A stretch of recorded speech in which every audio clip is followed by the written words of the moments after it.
Hello, in this tutorial we're going to be having a little look at the simpler, the simple version of the sampler in Ableton Live. Okay, so the first thing, it's simple but it's also complex. Sampling is not that hard, but there's a little bit to it, especially if you're new to it. So what we're going to do is, the first thing I'm going to show you is how to get a sample, how to get a simpler working. Well, there's many ways to do it, but I'm going to show you the simple way. I'm going to search my samples for a bass sound of some kind, my browser, and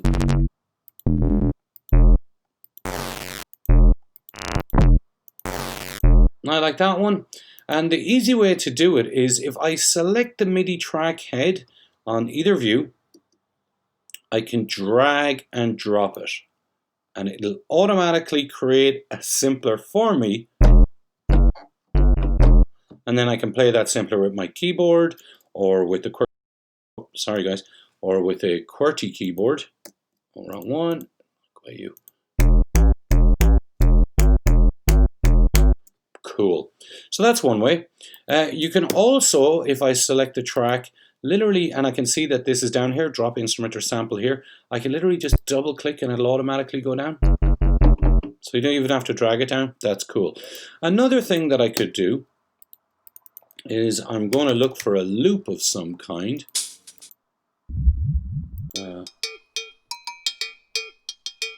Yeah, cool. I'm going to drag this to an audio track, and then I'm going to go in and I select any little piece of it, and I'm going to split this so as it's on its own with Command and E, and then Command and J to join it.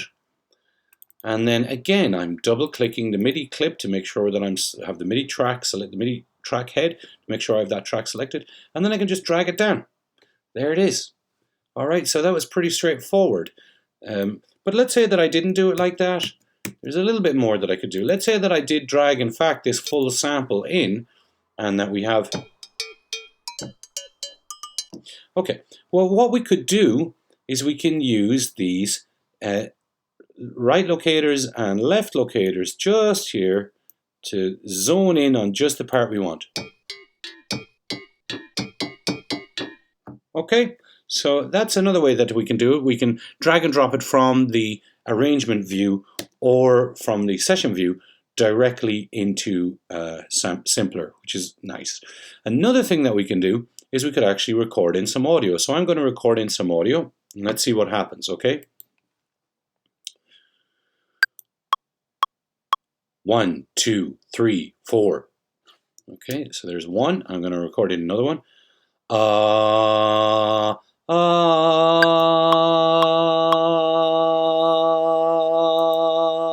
Okay, there we have another one. So let's listen to them.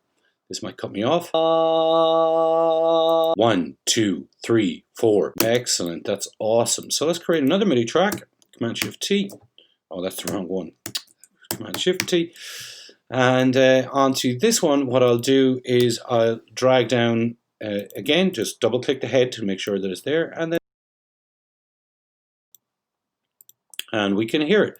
So now I can hear the 1, 2, 3, 4. Now, how do I know 1, 1, 1, 2, 3, 4 which is the original pitch?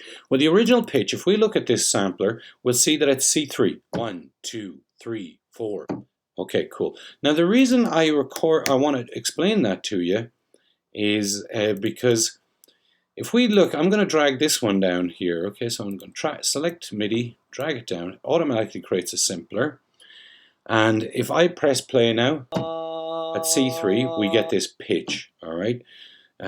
But if I bring in an instrument, for example, if I bring in an operator, and if I just bring in an operator here, and I'll hold down Command so as I can hear both of them at the same time, you can hear that they're not the same pitch.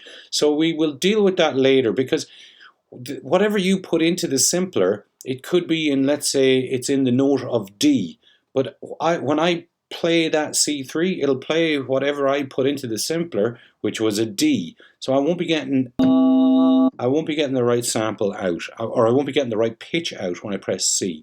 And we might deal with that later.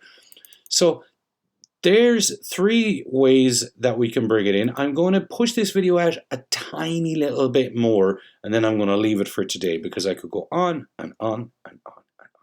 And then the tiny bit more that I want to do to push it out is I want to show you a couple of the features that we have immediately. So if I so one of the things is I can zoom in and zoom out. That's good.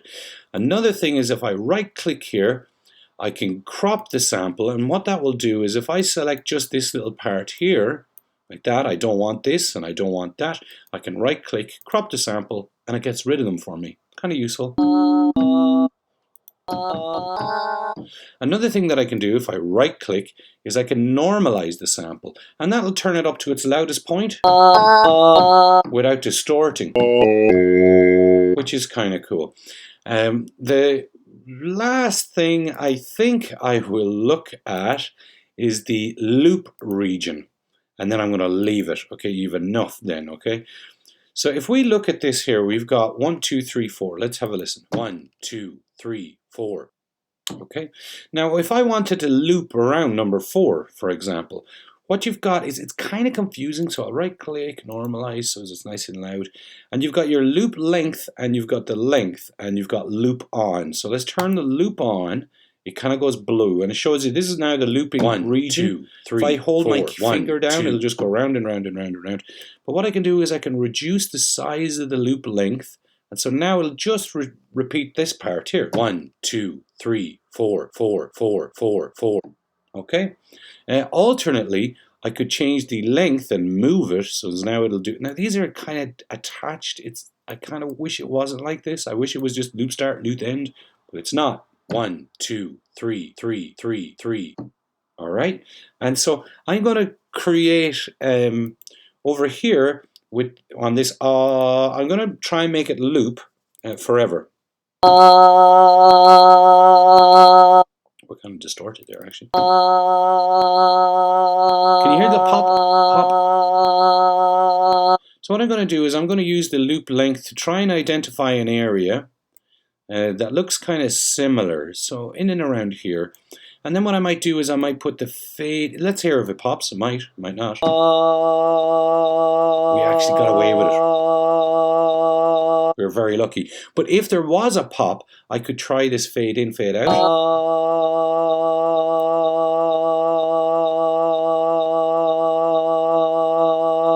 Try and smooth it out. And so now that all lasts forever.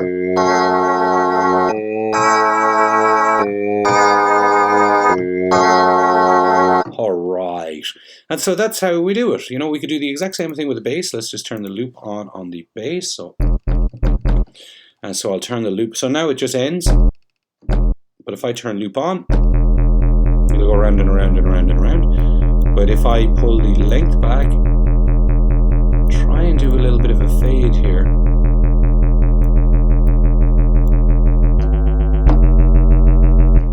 And you can hear that it speeds up and slows down. Nothing you can do about that.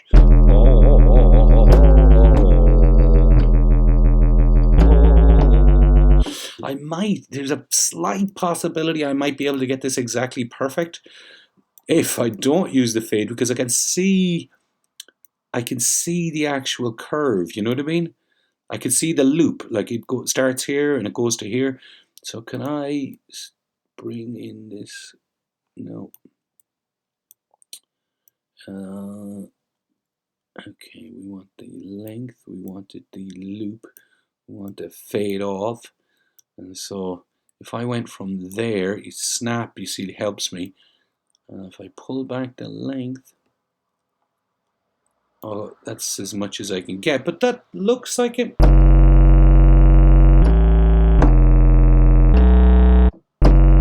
Doesn't sound exactly right, does it?